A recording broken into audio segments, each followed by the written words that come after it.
Je vais faire le lien avec l'empathie et le soutien et les traits de personnalité du Big Five. Je vous avais parlé dans une capsule précédente des traits de personnalité du Big Five. C'est 5 grands traits que tous les humains possèdent. Vous pouvez découvrir les vôtres en faisant une recherche sur Google du test de personnalité du Big Five et en passant le test, vous allez découvrir les vôtres. C'est-à-dire que effectivement, les cinq traits sont possédés par tous les humains, mais à des niveaux différents. Donc, ce que le test va vous permettre de connaître, c'est votre niveau pour chaque trait. Et avec cet outil-là, ben, on peut faire des liens avec nos choix, nos décisions, notre mode de fonctionnement, nos difficultés, nos facilités, etc., même nos intérêts. Euh, voilà. Donc, on retrouve l'empathie émotive dans l'agréabilité. Dans l'agréabilité, c'est la collaboration, le travail d'équipe, l'empathie, c'est le soutien. Le trait d'agréabilité, c'est le trait, quand une personne a ce trait-là élevé, ou de façon significativement élevée, c'est des gens qui ont un trait de personnalité qui dévoile que ces gens se soucient des autres. Ils se soucient de leur bien-être. Parfois, ils vont passer même les autres devant eux. Si le trait est très élevé, euh, c'est, c'est souvent des gens qui vont avoir tendance. C'est une tendance. Les traits, c'est une tendance. Donc, on peut choisir de façon arbitraire de parce qu'on est notre propre arbitre, là, on peut décider que oui, j'ai cette tendance-là, mais euh, je choisis de ne pas faire selon ma tendance. Mais les gens, naturellement, qui ont un trait élevé d'agréabilité vont avoir tendance à placer les autres avant eux parce qu'ils se soucient de comment ils se sentent, ils veulent que les gens se sentent bien, ils veulent se sentir utiles, ils veulent conseiller beaucoup, ils veulent participer au bien-être de l'autre, dans le fond. Et voilà. Donc, l'empathie émotionnelle, c'est la capacité de ressentir ce que les autres ressentent. Donc, c'est sûr que les gens qui ont tendance à se soucier des autres et de leurs émotions, ils vont porter attention aux émotions des autres et par l'attention, ils vont développer l'empathie. Mais c'est sûr que l'empathie, c'est une capacité. Donc, au niveau émotionnel, c'est une capacité. Mais l'empathie cognitive, c'est l'empathie qui demeure ancrée. Avec le trait d'ouverture, dans l'ouverture, on retrouve l'imagination, on retrouve euh, l'exploration, la curiosité, on retrouve les capacités, dans le fond, l'intellect. C'est pas un test de QI, là. C'est l'intellect, c'est la curiosité, c'est l'ouverture à l'expérience. Donc, ben, il y a l'analyse. Donc, dans le trait d'ouverture, une personne va analyser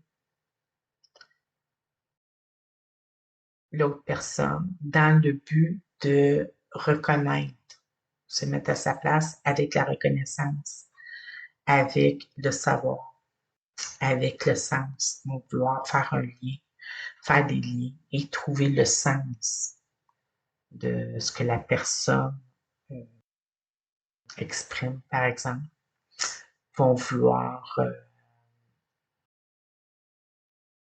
vont vouloir se mettre à sa place, même au niveau de la connaissance, au niveau de l'analyse, au niveau contextuel, par exemple. Il va y avoir, dans l'ouverture, une capacité d'imagination empathique. Donc, au-delà du ressenti, imaginer avec cette capacité-là de se mettre à la place de l'autre par l'analyse, d'imaginer ce que ça peut être dans le contexte et dans le monde intérieur. Une personne avec une ouverture empathique, elle va être capable de concevoir comment l'autre, elle est dans son monde intérieur. Tandis que une personne qui est empathique au niveau émotif, elle va ressentir. Elle ne va pas nécessairement le concevoir. Elle ne va pas pouvoir nécessairement concevoir son monde intérieur, mais elle va pouvoir ressentir ce que l'autre ressent. Donc, c'est différent. Et c'est ces deux traits-là qui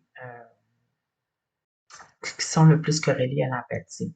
Mais beaucoup d'avantages, l'agréabilité. Il y a des gens qui peuvent avoir une plus forte empathie émotive et d'autres une plus forte empathie cognitive. Et certaines personnes peuvent posséder les deux. Ou certaines personnes peuvent avoir une faible empathie émotive et également une faible empathie cognitive. Mais oui, donc voilà. On peut faire d'autres liens, même si c'est les traits les plus sollicités pour l'empathie, on peut faire d'autres liens parce que, par exemple, au niveau de l'extraversion, une personne qui aime être en présence des autres, qui s'énergise, parce que l'extraversion, un haut niveau d'extraversion, c'est des gens qui vont se ressourcer au niveau de l'énergie, au contact des autres, en présence des autres. Et les introvertis, c'est plutôt vont se retirer pour se ressourcer au niveau de l'énergie. Mais une personne qui est extravertie et qui est à la fois très empathique, c'est une personne qui habituellement se ressource d'énergie au contact des autres. Mais qu'est-ce qui arrive si la personne, elle est à la fois très agréable et que son empathie, parce que l'empathie, c'est dans le ressenti. Mais une personne peut être empathique avec des gens qui ont, parce que c'est pas toutes les émotions qui sont acceptables d'être accueillies, là. Il y a des gens qui sont déstabilisés, là, qui ont pas une bonne euh, équilibre émotionnel, d'accord? Mais les gens qui sont très, très empathiques et qui se laissent absorber par les émotions des autres,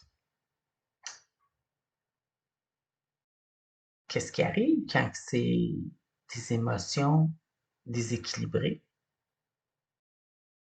Déséquilibrées, je parle. Imaginez le contexte. La personne, elle cherche à se ressourcer d'énergie parce qu'elle est extravertie. Et pour se ressourcer d'énergie, elle va au contact des autres, mais les autres, elle les ressent de façon à absorber toutes leurs énergies en déséquilibre émotionnel. Je parle de déséquilibre émotionnel, là, c'est différentes émotions ensemble, mais qui sont difficiles à gérer. Donc, si la personne, elle est très, très empathique, elle absorbe toutes les émotions des autres et que ces autres-là ne sont pas capables de réguler leurs émotions et qui ont des émotions déséquilibrées. Déséquilibrées, c'est une façon de parler, là. Mais non régulées. Mais c'est parce que ça ne peut pas se passer comme ça. Ça peut être très, très énergivore, quelqu'un qui pense aller se ressourcer en énergie auprès de gens qui, plutôt que de les énergiser,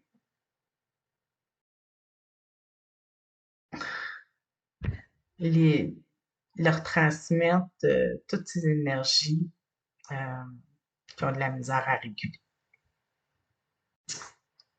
Bon. Moi, je pense que il y a moyen de réfléchir là-dessus, sur la façon dont on se ressource au niveau de nos énergies. Parce que l'extraversion, c'est une chose, mais c'est un trait, l'extraversion. L'humain a plusieurs façons de s'énergiser. Donc, se connaître soi-même, et connaître son environnement, connaître les répercussions, le pourquoi, le comment. C'est intéressant de s'attarder là-dessus. Parce que des fois, on peut ne pas comprendre pourquoi on perd tant d'énergie, pourquoi on a de la difficulté à se régénérer nos énergies, parce qu'on a l'impression de faire ce qu'il faut. On se met, voyons. Moi, tu sais, je sais comment je suis quand je vais vers les autres. Je sais que c'est ça qui m'énergie. Je suis extravertie, nanana. Oui, mais qui ça, les autres? Qu'est-ce que tu absorbes? Est-ce que tu as d'autres traits de personnalité qui font en sorte que, oui, OK, tu vas chercher l'énergie, mais cette énergie-là, elle, elle te submerge parce qu'elle n'est pas équilibrée, cette énergie-là. Ça ne veut pas dire à ce moment-là qu'on est différent, qu'on est tout à coup des introvertis. Mais non, c'est pas ça que ça veut dire. Ça veut dire que peut-être que les gens avec qui tu vas te ressourcer ne sont pas des gens qui régulent bien leurs émotions et qui font en sorte que toi, avec ton trait d'agréabilité très élevé, euh, que tu prends la place que tu dois prendre ou que euh, justement, tu t'effaces pas derrière les émotions des autres et que tu restes pas là trop longtemps parce que tu es extraverti puis que finalement, ça finit plus, là.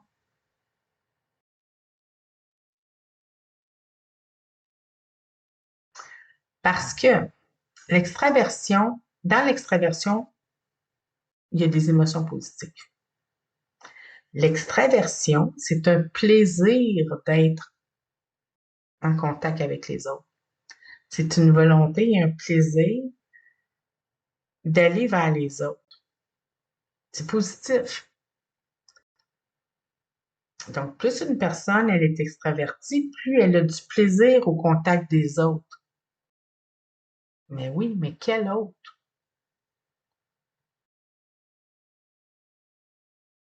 Parce que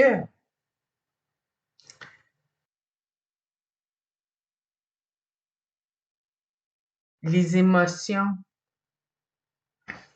les, les émotions régulées,